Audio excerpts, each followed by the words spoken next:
Made in Colorado Manufacturing Forum 2016. I'm here with the COO of Breckenridge Distillery, Matt Shifrin. Hi, Matt. Hi, Gigi. How are you? I'm very good. I wanted to ask you, how did your brand get started? It's a great question. So it was actually the brainchild of a guy named Brian Nolt, who was a radiologist by trade. Really a big foodie, big connoisseur of spirits, mostly of Scotch whiskey, believe it or not.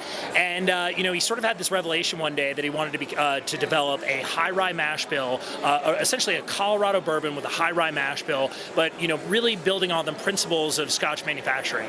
So with that, he collaborated with one of the American Distilling Institute's best master distillers, a guy named Jordan Vai, and they collaborated together to build Breckenridge Distillery, which is now the #1 ultra premium whiskey in Colorado and the 10th largest ultra premium whiskey in the country.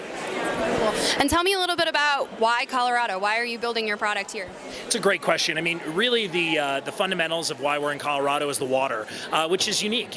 Most people know bourbon from Kentucky, essentially, right? And Kentucky is known for its limestone. So the water, as it starts to percolate through the ground, it captures a lot of this rich minerality from simply the limestone. Think about up here in Colorado, we have everything from limestone, dolomite, asper, quartz, and a variety of other rich minerals. So as water percolates through the mountains, we're sitting right there at the beginning of the tap. The water treatment plant is 100 yards down the road, essentially. So that rich water actually adds almost like a terroir to our spirits, adding to the palate and the flavor and enhancing the spirits overall. Wonderful. Sounds like high quality product. Very, very. In fact, Breckenridge Bourbon is one of the most highly awarded bourbons in the country. It's incredible. Tell me a little bit about some of the challenges and opportunities in your industry. That's a great question.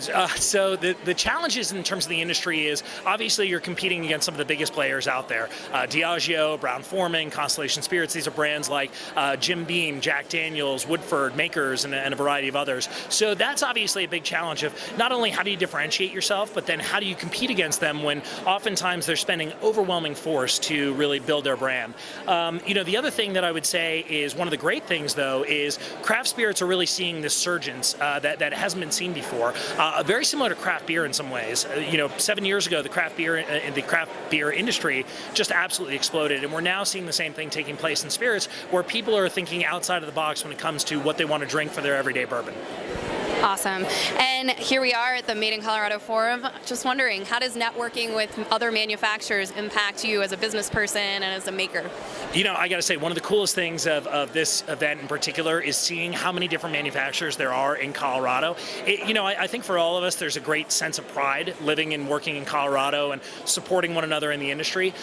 For us, it's actually trying to see opportunities that we can work with, whether it's on our manufacturing line, specifically like our bottling line, seeing if we can partner with particular people, plastics or metal manufacturers that we can work with, even glass manufacturers for that matter. So, there's a lot of great opportunities that we get, and the networking that we can do here is, something that could really help take our brand even to the next level. Matt, thank you so much, and have fun today. Appreciate it. Awesome. All right.